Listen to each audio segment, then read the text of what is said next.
I mean, yes, you look at it in regular season perspective, it is way past, but it's kind of the halfway point to June. So it's a good mental preparation. I understand the importance of the break and making sure that we get a mental refresh and whatever you need to do personally to get your body right, get your mind right, get your spirit right for the post All-Star break journey, the playoff run. Make sure that happens, and then hit the ground running on that Thursday and play at home. But obviously, right now we got a game tonight, we got a game Wednesday. We got to finish strong, create good vibes going into the break, and finish it off on a good foot. Do you make chapters in your mind for the season to get through the season? It's actually weird. Like you think about like China trip, we're like, oh, it's this long journey to in the preseason to the playoffs. It's like it's 9 months away. Hard to really wrap your mind around it. You get to Christmas when there's always buzz around the league, but that's when those marquee matchups and stuff really start to brighten up the season a little bit. And you're like, well, we still got 6 months left, and it's still kind of a daunting thought. Then you get to this point, and I guess you are kind of emotionally, mentally a little fatigued just from the grind, looking forward to the break. But when you come back, we only have, what do you say, what's 23 games left after the break? Yeah, something like that, whatever it is, like, it's go time. So it's weird how it works. All of a sudden you wake up and it's like the season's almost over, or the regular season's almost over. So yeah, I appreciate that. 9 years in, I should be able to figure that out by now. Hey, Steph, what do you make of that second group with some of the starters that have been able to get you guys out of some of the slow starts recently? They've been huge. I mean, consistently our starts haven't been great, and we understand we need to fix that and correct it, but our second unit is doing an amazing job of playing at their pace, utilizing different skill sets they have out there, and just getting the job done however they need to. So, I mean, we're going to need that, especially down the stretch of the season in the playoffs when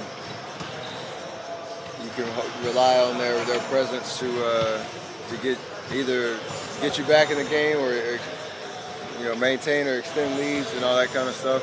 And those guys know how important they are to our winning mentality.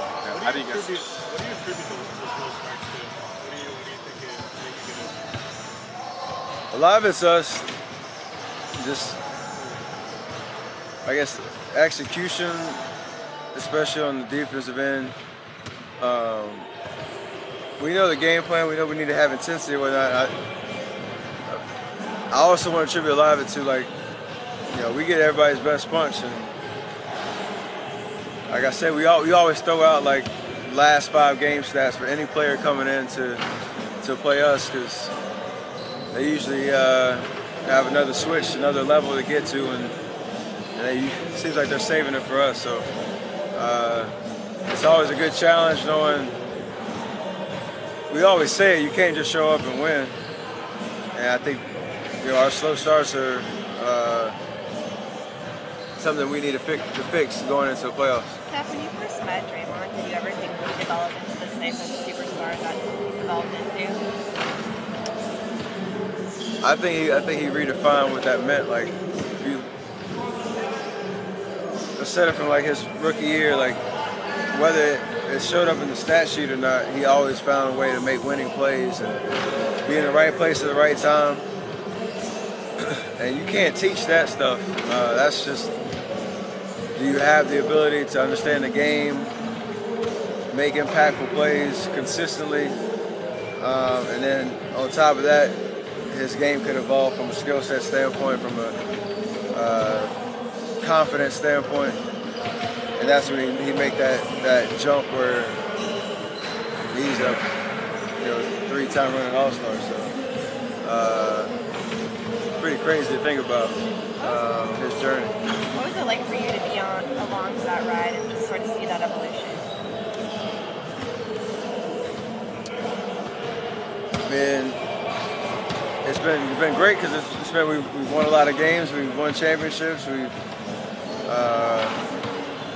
I appreciate every minute playing with him. It's never a dull day, and that's what this is all about.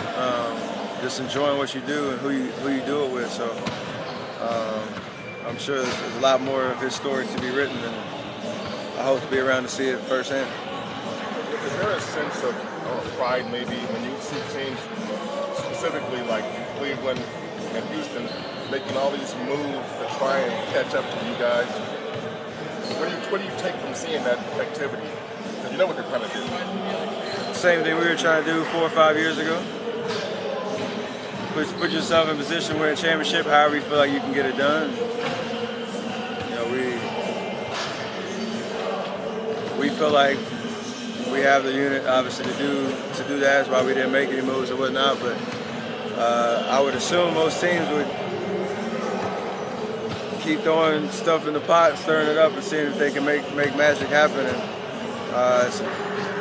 it's what the NBA is all about. So at the end of the day, we know what our journey is in the Western Conference to try to get back to the finals, and those going to be tough no matter who we play. And that never changes for us. So we know what's going on, and we have an understanding of how people are trying to position themselves, you know, for certain matchups, including us, or especially us, I should say, and that's that. Do you pay more attention when you see the challengers trying to buck up? You know, I mean, when it's Cleveland and Houston, like, it's hard not to.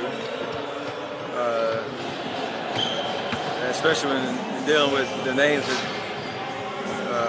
a team run by LeBron and trying to figure out what pieces to go with him, and with James and CP playing at an amazingly high level all year with all the question marks they had around their team going into the season. So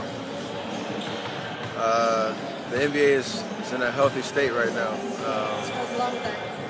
goes along with that second unit question with David West, especially. The Warriors are 13-1 when he scores 10 or more points.